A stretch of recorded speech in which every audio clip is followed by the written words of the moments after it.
Good afternoon, everyone, and welcome to the third round. The third round is so called because we begin taping after, of course, the third round. We're a hard-hitting, realistic, tough-nosed examination of the issues at large in the upcoming election. Welcome again to another round of the third round. America's only hard-hitting, bar-based political local talk show with our three talking heads. I'm Pat Clark, Chirs Potter, Editor-in-Chief, Pittsburgh City Paper. Good evening. And Khari Mosley, Ward Chair of the 22nd Ward here in Pittsburgh, PA, and the Executive Director of the League of Young Voters. And tonight is a very special edition of the third round. It's our first 2007 mayoral primary election edition of the third round, and we just got through the Democratic Party endorsements, around which everything rotates. So tonight we'll be talking primarily about those very endorsements, what they mean, what they don't mean, and what the hell they do mean. And I guess I would start that very topic off by asking this very basic question. Who the hell are these people that decide who we're going to vote for? Mr. Mosley. Well, actually the people that decide the Democratic endorsement are the 800 and some odd Democratic committee members that make up the city of Pittsburgh. There's a committee man and committee woman that represent each of the 404 precincts in the city of Pittsburgh, and then there's three officers, a chair, a vice chair, and a secretary that represents the 32 wards. So there's actually 900, almost 900. 867. 900, almost 900 representatives, and most of these people are folks that have close ties to government, either by employment or other forms of political activity, and you know, some people really love these folks, and some people think they represent an era that should be left back in the 1950s. You know, I tend to fall somewhere in the middle. You yourself are a ward chair. Me and myself, in fact, I'm a ward chair. I'm wearing Khari's ward chair badge, which means he and I are going steady. At this point, I have to go to the prom with him and put out. But as a journalist, that wouldn't be the first time. So this means you're a fat cat, and you're like sort of I'm a hack. Surrogate. I'm a surrogate hack. Yeah, right, exactly so. So, Khari, the big story today, obviously, was Bill Peduto, your guy in this mayoral race. Bill Peduto loses the endorsement by a sizable margin, something like 602 votes, I think, to 150 odd, or 160. So about a 4-to-1 margin, and that's got to be disappointing to you, because I had heard conversation in the weeks leading up to this that it was going to be close, within a few dozen votes, maybe about 50 votes or so separating these two gentlemen. That's a dozen votes, more or less. Sure. Depending on the factor of... It's true. So, yeah, okay, a couple dozen votes. So, what happened here? I mean, did you guys were people lying to you? I mean, what do you think happened with this endorsement here? I'm still really trying to figure that out. I was quite surprised when the results came out. When Chairman Byrne announced the results, I was quite surprised in the margin of victory for Mayor Ravenstahl. I really don't know quite what happened. You know, I thought there was you know, a lot of support out there in the conversations with committee people and ward chairs. There was definitely a lot of people that said they were going to support him, and also there was a hell of a lot of people that said I'm not going to support him, but I think he is the better candidate. So why would they support somebody else if they thought Bill Peduto was the better candidate? Well, I think a lot of these folks, like jobs and livelihood is tied into the government, and they feel like you know if they go with the status quo, you know, there's a certain level of security that comes along with that, and sure. And I think also I think that you know, in many ways Bill Peduto represents a different perspective, a new approach that I think is this I think still makes people that are used to doing it the old way a little uncomfortable, and it takes a little bit getting used to. So I think there's a number of factors that may have played into it, and then there's some people who question the validity of the electronic machines that we used as well. Okay. I don't know. I'm not an expert. We probably should call Mary Beth Kuznick in and Dr. Richard King in on that one. But they were actually outside handing out flyers and protesting about the use of electronic machines. Yeah, actually, the machines that we used in this election were the machines that were used in New Mexico in the 2000s. So wait a second. People don't realize we didn't use the election machines that we use in our own elections for the Democratic Party election. No, we used they brought in machines from Well, the same type of machine that was used in New Mexico. But I thought we that had the screwed best John voting Kerry. machines in the universe here. I thought that they were signed, sealed, delivered by the Secretary of State all the way down to the county executive and the Board of Elections. Why wouldn't we use those machines? That's a good question. Allegedly, these were the machines that screwed John Kerry. Huh. These very machines. I don't know if it was the exact machines, but it was the type of machines. And I heard they're very easily manipulated. So a lot of people in our audience, there's thousands and thousands of people in our audience, probably don't realize Millions. how this works. This is a secret election. You can't tell who it was who said, "Oh yeah, I'm going to support your guy Bill Peduto," and then was like, "Haha, screw you," in the booth or whatever. Yeah. This is a totally secret thing. It's a total You have no secret ballot. idea who voted how or what they were thinking about when they did it, right? Yeah, you have no clue. So, did you vote for Bill Peduto? I did vote for Okay. Bill. I did. Well, the sanctity of the vote is Well, utmost in our society. With no paper ballot though, so we can't prove it. No, there's no. You don't really know that There's you no voted for voter Bill verified Peduto. paper ballot. You thought you were voting for Bill Peduto, but who knows? Yeah. Yeah. Yeah. Absolutely. Right. You know, I was under the impression that I was voting for Bill Peduto when I pushed the button. So what material difference does this make here in the election now for Bill? I mean, does it matter to anybody? I mean, what's the actual practical effect of this outcome today? I mean, I think it just depends on, you know, what happens over the next 4 weeks. You know, I think Mayor Ray was talking, take this momentum and, you know, add it to, I think, what him and his team been trying to paint an image of invincibility, you know, an air of inevitability. And I think that, you know, that's what they're going to try to do is use it to further cement that image in people's minds and support the idea that, you know, Luke cannot lose this race. I think that, you know, I think what Bill Peduto has the opportunity to do is continue, you know, to talk about, well, you know, I'm the people's candidate, and I think, you know, the quote that he said, like right after the vote went, I think, which was a great quote, where he said, you know, 800 people voted today, but 60-some thousand people across the city are going to be able to vote on May 15th. You know, I look forward to hear their voices be heard. And then said that, you know, these 800 people are not necessarily representative of the entire electorate throughout the city. You know, there's a lot of voices that weren't heard today, and you know, so I think that, you know, now, so I think his strategy is going to have to be like take it to the streets. Sure. You know, Has there been a time when a candidate who was not endorsed by the party has won the mayor's race in the city of Pittsburgh? Yeah, Sophie Masloff. Okay. In '89, actually in that race, Tom Flaherty got the endorsement and actually finished 5th out of 5. He actually, you know, came behind Burr Brown, the African American candidate, Right. Frank Chino, who spent like $1.3 million back in '89, which probably, you know, adjusted to inflation was probably like 1.9 million. Right. And Tom Murphy finished 2nd, and Sophie Masloff won. Okay. So from that perspective, you know, it has happened in the past, and I think, and Pete Flaherty, nobody's boy. Nobody's boy back in 19. You know, he ran against the machine. And I think in many ways, you know, Bill Peduto, you know, has, you know, kind of fashioned himself as nobody's boy, as the independent thinker, his own man, his own guy, and you know, even when he did his announcement, you know, John Delano drew a comparison between him and Pete Flaherty. Like a young councilman, you know what I mean, who was tired of the old way of doing things. And, you know, even he's used some of that same language where he was going to dismantle the machine. Right. So some of that language, you know. And we saw how well that turned out.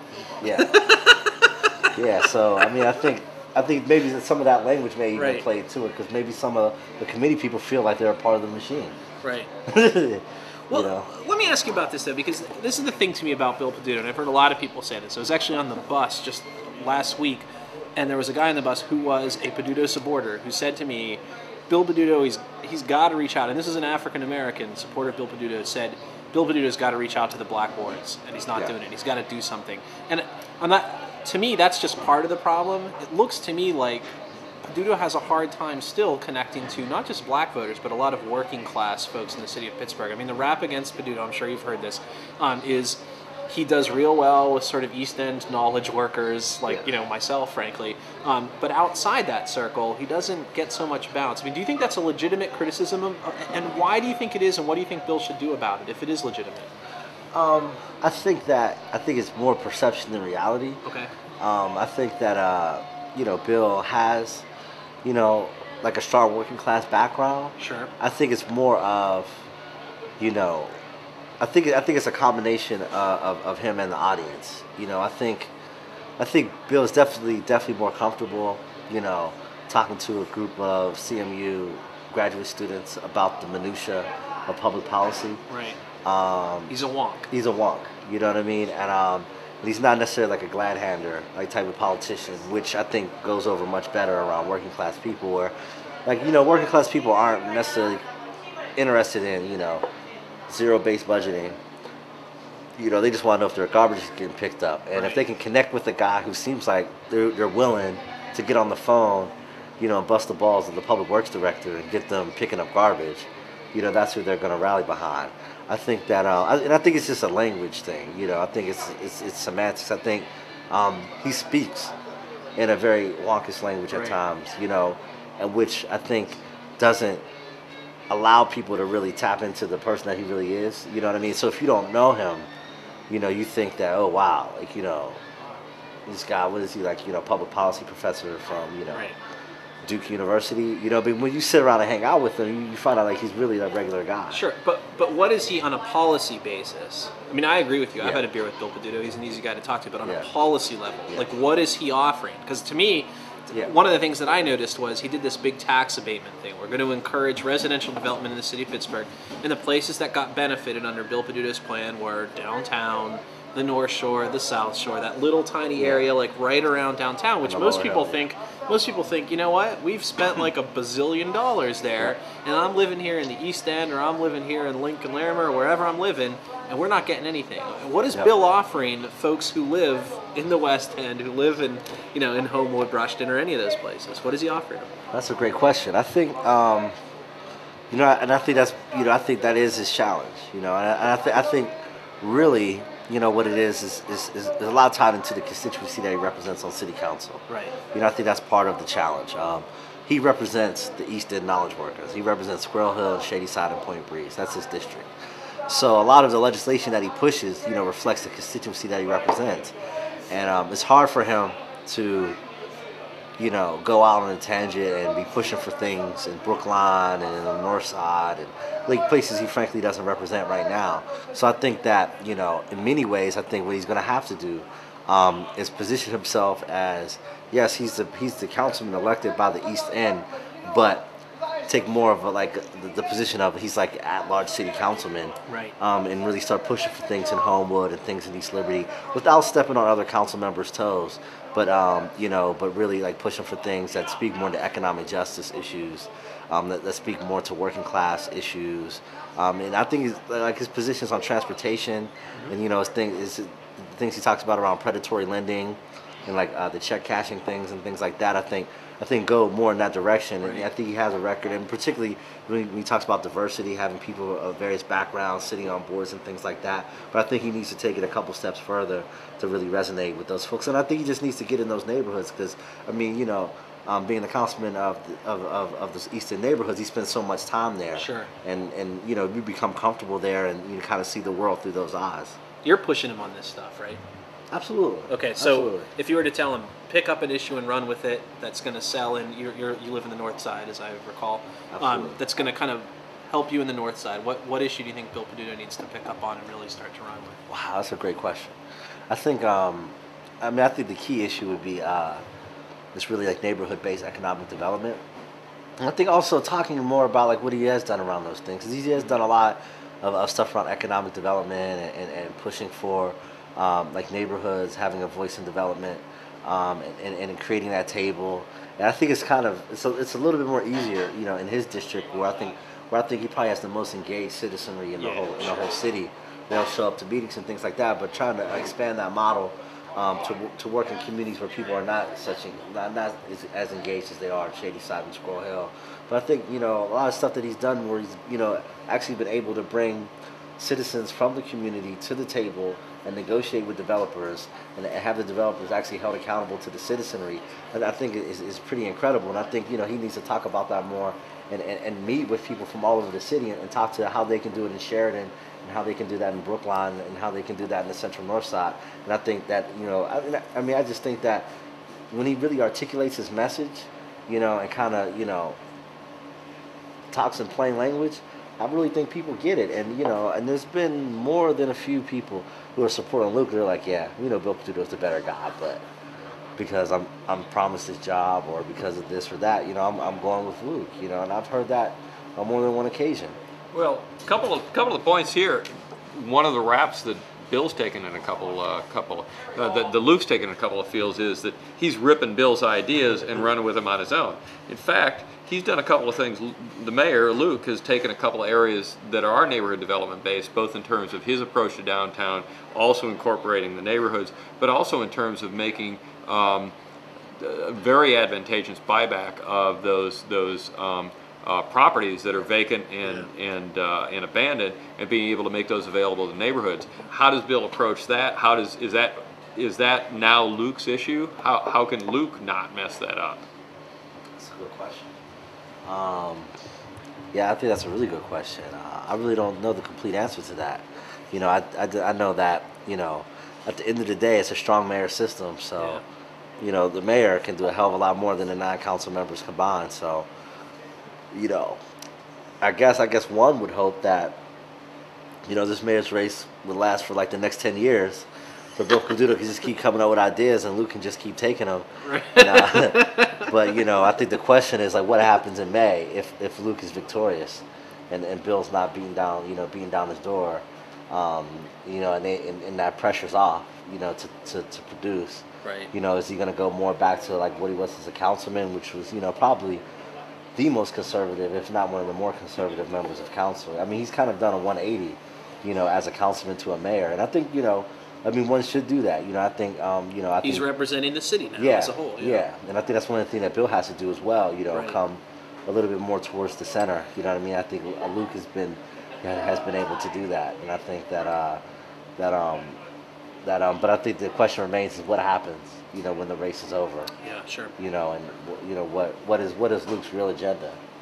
There's been a question about this, specifically with regards to some remarks that Mayor Ravenstall apparently made at a couple of ward meetings for the endorsement, where he indicated that he was not in favor of contraceptives, for example.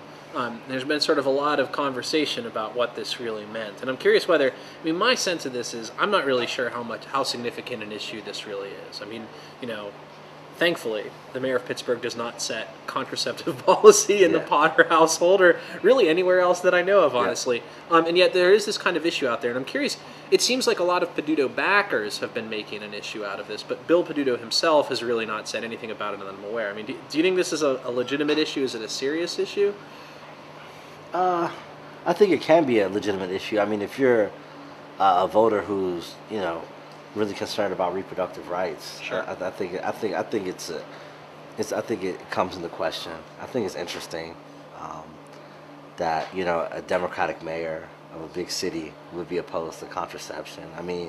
He would have to be one of the few in the entire country. You know what I mean? And I don't know what that means to our local Democratic Party, but I find that a very interesting position, being that everybody who's running for president on the Democratic ticket supports contraception, and almost every living Democrat in the United States Senate and the U.S. Congress supports contraceptives. So even Bob Casey, who's pretty conservative around those issues. So I'm not necessarily find it troubling, but I find it interesting and wondering where his politics may line up on some other social issues. Have you noticed any kind of change, and are you aware of any change in, say, enforcement of the law at women's health clinics or anything like that? Have you heard anything about that to make you think there was? There's been, obviously, around people who have been more offended, and who were there at that meeting.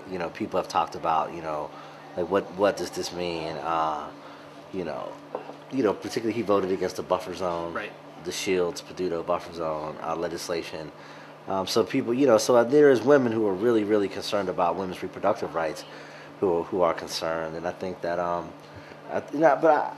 think their concerns are valid. I think the mayor is a very important person, and we're not necessarily telling the mayor what to believe or what not to believe, but I do think it's very interesting that the Democratic mayor in a Democratic town. That's a very almost like a far right position.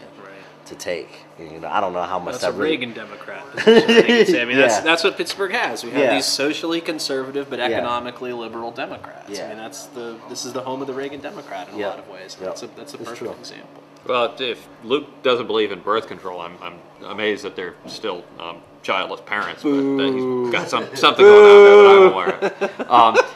One of the things that I think is a very obvious fact about today's endorsement process is that we had, as they say, a full slate of endorsements today. Let's talk about some of the other. We had very active for other citywide races. We had very active around district races, judicial races. What happened out there behind those closed doors? Well, apparently, at the time that I left the International Brotherhood of Electrical Workers Hall on Hot Meadow Street, I left believing that Tony Pecora had won the endorsement for city controller by a single vote against Michael Lamb. And then I got a phone call from someone who had stayed down there, and there was 2 provisional ballots, which I didn't understand. They were taking provisional ballots, were counted and were put in Michael Lamb's column. So actually, Michael Lamb, I think right now at 7 o'clock on Sunday, is currently the endorsed candidate for city controller. Yeah, I'm really curious about this whole provisional ballots thing, because I understand provisional ballots, if you go to any number of websites that have basic information about the balloting system and provisional ballots, they're there to guarantee the right of the disaffected and the disenfranchised and folks who are sort of peripheral to the political. These are ward chairs and committee people we're talking about here. It's not like they're exactly disenfranchised. I'm not sure how the provisional ballot system works there. A challenge. A committee member of the Democratic Committee challenged the validity of a number of committee people's ability to vote, either based on not being a registered Democrat or not being registered in the district that they're the committee person in. And so there was a number of challenges, and apparently the people that were being challenged had to vote, quote unquote, by provisional ballot until they could determine whether they actually lived in the district they said they lived in. Or So are there only 2 provisional ballots? There was 5.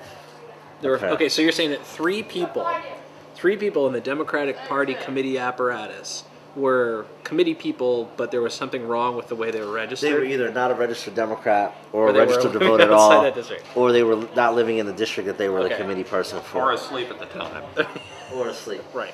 But one of the rumors that I heard was that Sophie Masloff was one of the provisional ballots. I don't know how true that was, but there was a rumor that Sophie Masloff was one of the provisional ballots. I don't know. Hot diggity. So let's move past Yeah. that subject if we could. In terms of city council districts, I live in City Council District 9, and that has been a hotly contested Yes. race. There's about Yeah. a dozen, Baker's dozen people running in that race. Yes. Who was the endorsed candidate there? Rachel Cooper, who's the daughter of Kevin Cooper, the district judge, a fine young woman, very ambitious, very smart, a lot of personality, and she won actually pretty handily. Really? She had 41 votes, and Leah Kirkland came in second with 24, and if my memory serves me correctly, Tawanda Carlisle came in third with 21 votes. Really? Yeah, so I think that's a big boost to Cooper. You know, she has a name that's run well in that district, and I mean, it so much mirrors the Ravenstall, you know, several years ago, that it's almost eerie. You know, just graduated from college, comes back home, runs for office, the child of a district justice, Right. winning the endorsement, you know, against an embattled incumbent. And in his case, it was Barbara Burns, Right. who obviously, you know, Didn't have the same problems. didn't have the same problem Tawanda had. had, but you know, definitely had issues where she had drew the ire of the electorate, and now she has the endorsement. So I think it'd be very interesting to see how that shakes out. In District 1, Darlene Harris won handily over David Schillenberg. And is she going to face? She's still going to face a challenger, I believe, independent challenger. Is that right? Well, Schillenberg's probably still going to stay in the race. Yeah, he doesn't care. Yeah, and then in District 3 now. This is an interesting race because this is Bruce Krause and Jeff Cook. The sort of rematch. Fighting Jeff Cook. There was a special election on this race a year ago, Yep. and Bruce Krause finished second to Jeff Cook. And now these two guys are squaring off again, and Yep. the winner of the endorsement was Jeff Cook. Really by by a large margin. By about 20 votes. And how many is that? Like out of how many are we talking? It was like here? 48 to 26. Okay, so handily then Yeah. for that number of people. Yeah. Okay. Yep, and then we have District 5, where I forget the numbers, but Doug Shields carried the endorsement. He came in third for the endorsement for controller, but he defeated school board member Teresa Colese Okay. in District 5. So he's endorsed for District 5, but not endorsed for city controller. Yes. So is he likely to continue both of those I races? think he's likely to drop out of the controller's race. Okay. He intimated, to a certain degree that he would drop out if he wasn't endorsed for controller. Yeah. And so did Tony Pecora. So. Okay. The other race that's of big interest to a lot of progressive types I know is District 7, Len Bodak and Patrick Dowd, Yes. And school Tom board Fallon. member. And And Tom Tom Fallon. Fallon. I apologize to Mr. Fallon. How did that turn out? Leonard Bodak won handily, I think as expected. Right. Leonard Bodak has the 3 ward chairs. And again, this is Len Bodak Jr. Len that Bodak we're Jr. talking about. He actually has 4 ward chairs with him, I believe. The 6th ward, who was Tony Chaffee. Chaffee, right. The 9th ward chair, Ronnie Deutsch. And Len Bodak himself is the chair of the 10th ward. And that's Len Bodak Sr.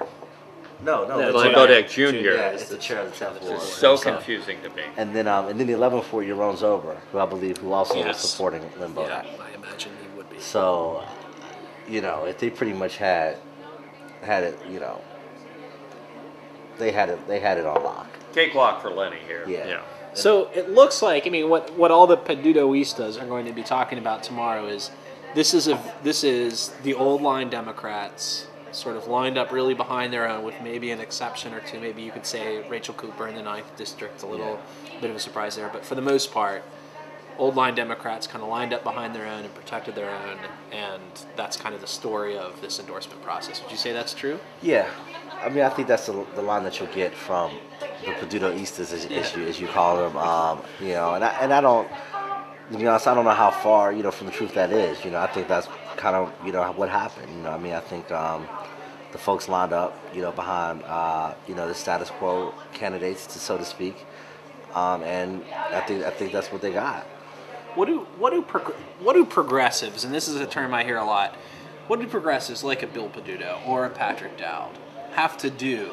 Because it's easy to say, these old guard Democrats, blah, blah, blah, blah, blah. But you know what? Those are real people. This is the real party. This is the city you're in. Whether you wish it were the city you were in or not isn't the issue. That's right. This is the city you're in. You're going to have to get these votes. What do progressives have to do to build that base so they have better luck, whether it's in an endorsement or a primary or a general election?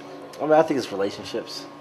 Building relationships. In many ways, the candidates who were endorsed, or the people around them, have really strong relationships with these committee people, and I think that giving them a chance to get to know them, because in 2005 I was the only ward leader in the entire city that supported Peduto, and I didn't have a lot of friends in the committee, but I have a lot of friends in the committee now because I built relationships with those people, and they know where I stand. They know in many ways we philosophically differ about how politics should be done and how government is supposed to be ran. But, they know I'm a real person. I know they're a real person. We like each other. We don't always agree. We agree to disagree. But I think building those relationships and not writing those people off all the time, and I think that, and making it a continual process throughout the year. So not just right before the endorsement, you're calling these people and sending these people letters, but like throughout the year, like you're getting to know these people. And I think that's the advantage that the quote unquote, older school Democrats, have, because they create a mechanism which they can continue to interface, with them. And also I think that, just getting out, outside of your comfort zone, you know what I mean? And getting out, I think Bill, out of all the districts in the city, his district is the least, working with the committee people is least necessary in his district. Right. Because the voters are more educated, the voters are more informed, they're more independent. Where in the other wards and precincts, those people actually go to the committee person and say, who should we vote for? Right. Like, we don't know, So I think that, just getting out there and getting people to know who you are for real. Also, not using interface as a verb would be a good step. Yeah. Yeah. Which you just did. I'm sorry. Yeah. But we're talking to the bright, Oh, sure. But that's the whole point. Cyber community. You knowledge-working punks out there, Yeah. stop using interface as a verb. I thought this was shown at the drive-in. And with that, so yet another third round comes to an end. Join us again Wow, that was fast. next week. You want to do like next week, maybe? I don't know. We'll pretty see. much drink continuously. So And whatever. so it'll until then, here from Gooski's high atop Polish Hill in the beautiful heart of Pittsburgh, Pennsylvania. Yet another third round comes to a close. I want to thank my guests Khari and Chris and War chair, Chris. yeah, you wish. Next week we'll have a bright new series of pretty much the same folks, and maybe one more, two other people thrown in too. And if anybody else out there has 2 cents worth and wants to get on TV in the smallest form, give us a call. Email us at thethirdround@thethirdroundworldnetwork.org. Thanks again, and have a good night. That's bullshit. Go Democrats. Go Democrats.